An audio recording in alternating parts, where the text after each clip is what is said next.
We know many of you listen to this podcast on the go, driving to work, working out, even doing chores. Now you can get CPE credit for that time. With Earmark, you can earn free NASBA approved CPE for listening to the Inside Public Accounting podcast. After you listen to an episode, take a quiz and your certificate will be ready. Earmark has courses for everyone in your firm, from staff to partners. Get started today at earmark.app or download the free app on the App Store. Welcome back to the Inside Public Accounting podcast, where we turn the data into insight and the insight into strategy. I am Rob Brown, one of your hosts, and I'm joined as always by my wonderful co-host, Chelsea Summers, Executive Director of the Inside Public Accounting organization. Welcome. Hi, Rob. So today we are going to dive into a really big shift in the profession right now. It's the rise of consulting and advisory services. That's right. Everyone's talking about it. Accounting firms have been known for compliance, tax audit, assurance, but that game is changing. According to this year's Inside Public Accounting Practice Management Report, more firms are seeing growth coming from consulting than compliance. Exactly. So largest firms now are getting 43.6% of their total revenue from non-compliant services. It's a very significant share. Across the board, I think firms are starting to realize that their future of growth is going to really lie in their advisory work and not just in tax returns and in audits. Yeah, it's not looking backwards anymore. It's looking forwards, Chelsea. So let's start with the big picture. Why are firms moving in this direction? A lot of the transition is due to client demand. Businesses want more than just check the box compliance. They really want strategy from their accounting firms. They want more than just helping to interpret the numbers, or they want help interpreting the numbers, not just what are the numbers. So firms that are able to provide those advisory services, consulting, CAS, client accounting services, something we're hearing a lot about, or even IT and technology solutions, those individuals are becoming a lot more valuable to their clients. Yeah. And it's showing up not just in the numbers. Tax and insurance still important, but together they're making up, I saw the stat, 64% of firm revenue. That's just under 2/3, and that's down from previous years. So it's a steady decline as the non-compliant stuff is taking its place. Yeah. And what I think is really interesting here is that this is not just something that's happening in the large firms. Even smaller firms, those under 20 million in revenue, are starting to build out advisory practices and their CAS offerings. In some cases, they're growing them as quickly as these top tier firms. CAS, client advisory services, I've had it, complete advisory services, complete accounting services, whatever you call CAS. Yes, we're shifting from compliance to counsel. So the profession's revenue mix, Chelsea, is literally shifting before our very eyes. It is. And I think in many ways, that's probably a good thing. That shift is helping in diversification of the firm's income streams. Some of those advisory services have better margins, and it's also going to help create more meaningful work for the staff, especially as we start utilizing and firms start utilizing offshoring and outsourcing more, and AI and technology is taking some of that work, some of the tax return processing or some of the entry level work, some of that's taken up by the offshore staff or by technology. Now we're providing more meaningful work for the staff in the advisory roles. So let's talk about CAS. We'll define it as client advisory services here, Chelsea. You mentioned it's a major growth driver. Yes. So CAS is becoming almost universal in accounting firms. In our survey, 88% of firms are now offering it. And for those that do, it's representing about 10% of their firm-wide revenue. That's not just in bookkeeping, it's also in workflow automations or dashboards, analytics, or CFO level insights to their clients.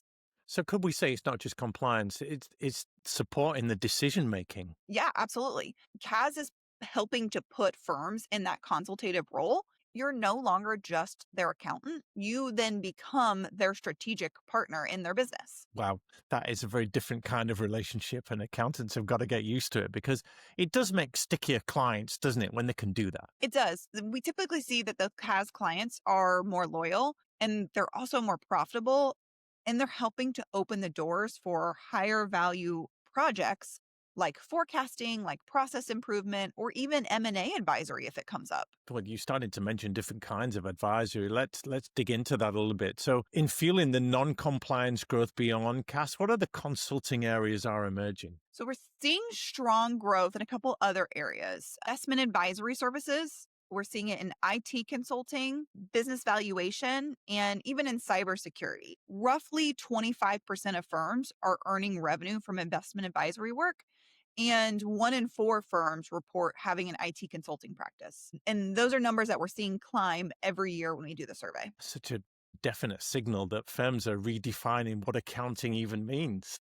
Yes, and that is a conversation that we have with firms very often and internally very often is now what does an accounting firm look like as firms are doing less and less of their compliance services? At what point, like how what is the definition of accounting firm anymore? And a lot of those changes are often driven by the technology and not just around automation, but technology as a service in itself. Firms are helping to guide their clients through their own digital transformations, their software implementations, and using data analytics. So that's all advisory revenue for the firm now. It's such a game changer. And the firms that can get their heads around this, they are really going to move ahead. And I wonder if firms are thinking, is this worth the effort? The numbers are clearly saying yes. These high growth firms, the ones that are growing more than 20% organically, are also the most profitable, right, Chelsea? Yes, they typically have high net income growth. That's nearly triple the average, and a revenue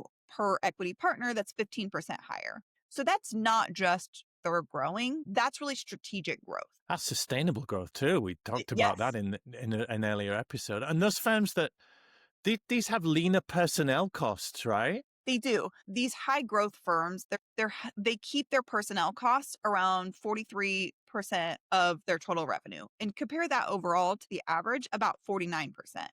So that efficiency is letting them invest more in technology, in people, and in their consulting infrastructure. So the advisor growth, it's not just expanding revenue, it's improving margins and getting rid of the less profitable people and processes. Yes. And those firms that are choosing to diversify their services, they're not just growing, they're having smarter operations as well. Let's just look at the human side of this. Advisory needs a different kind of person, a different kind of mindset, a different kind of team, doesn't it? It does. And over half the professional staff in firms today are non CPAs. That's a Ooh, really big shift from that even is. 5 years ago.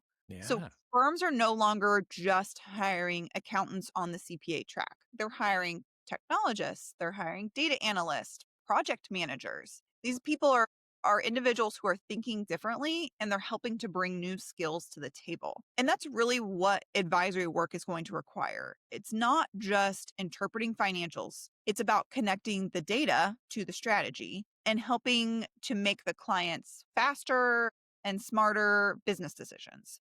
So firms are going to require individuals who understand those technology systems and Yeah. understand process improvement and change management. That's a big one that keeps coming up. And even communication and storytelling are all going to be important in these new advisory firms. So the talent pipeline is going to be eased in a way because we'll need less accountants, but it is changing. We're going to need more of other kinds of people. It is. And the firms that want to scale these consulting services, not only do they need to look at who they're hiring, but they also need to think about how they're training and rewarding and structuring their teams. A big one is the traditional charge hour models. That's not always going to fit in an advisory focused service line. And sometimes neither do traditional career paths. Those don't line up with the new staff that they're bringing on. It's fascinating because it also means that firms are blending cultures, blending skill sets. You've got the traditional accountants working alongside people from finance, IT, data analytics backgrounds. It's a real melting pot. It is. And sometimes that could create growing pains. But I think it's also what's going to drive the next generation of firm leadership.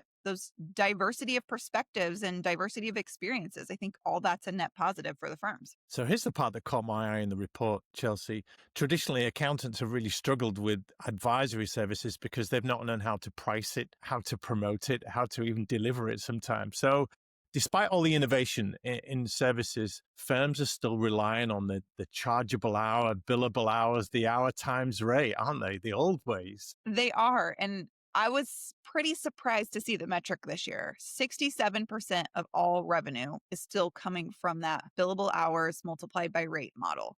It's something we saw slowly start to come down, and we're seeing it tick up a little bit.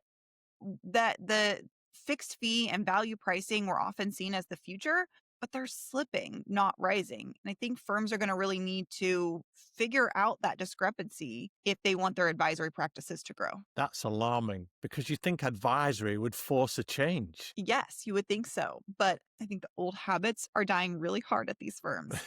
Um, a lot of firms they still view the hourly billing and billing out of WIP as the safe choice. It's predictable, it's measurable, it's same as last year, what their previous engagement said. Well, accountants are in the business of risk mitigation and they don't like trying new things by and large. So you can see that a little bit. Yeah, but it's also gonna make it a limit to your upside. When you're Mm, delivering that consulting or that strategic work, the value to the client is going to often exceed the number of hours it took to get there, especially when technology is starting to make that work a lot more efficient. So when a project that used to take you 1,000 hours is now taking you 300, are you cutting your engagement with that client? You shouldn't, even though the technology made it more efficient. So firms are having the opportunity to really rethink how they price. The shift in the conversation from time spent to the value delivered to that client.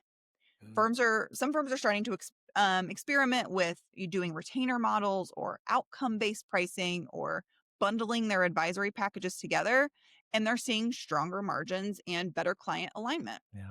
The headline writes itself a pricing innovation to match service innovation. There you go. Yes. Firms have really modernized their technology and helped to diversify their services, but pricing is still so stuck in the past. And if they want to fully capitalize on that advisory growth, they're going to need to modernize Yeah. how they bill.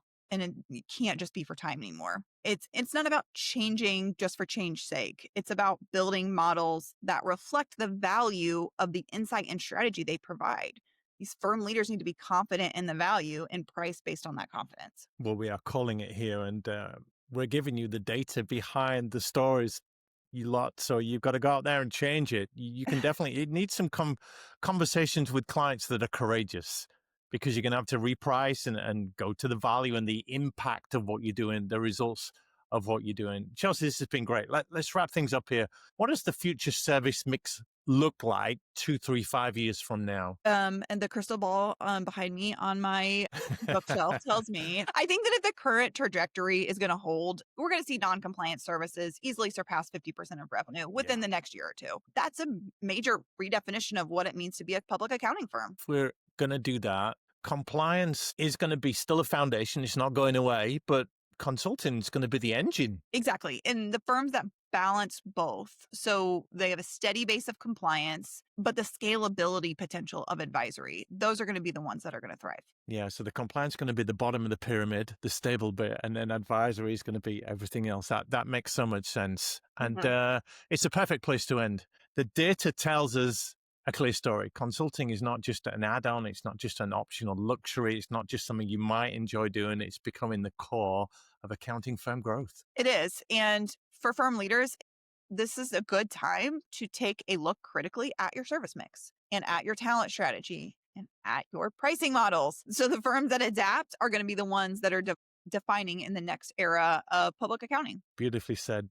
Your crystal ball is going to point the way. Chelsea, thank you so much. Thanks to everyone for listening too. And if you found this episode helpful, please share it with a colleague. And don't forget to follow the Inside Public Accounting podcast for more data driven insights every single week. Yep. And we're on YouTube. If you're listening audio, great. But if you want to see Chelsea and I in living color, then we are on the Inside Public Accounting YouTube channel. Yes. If you want to dive deeper with any of the numbers in today's discussion, check out the Inside Public Accounting IPA Practice Management Report, insidepublicaccounting.com. Yes. And we'll see you next time as we dig into another trend that is shaping the profession and what it might mean for your firm's future.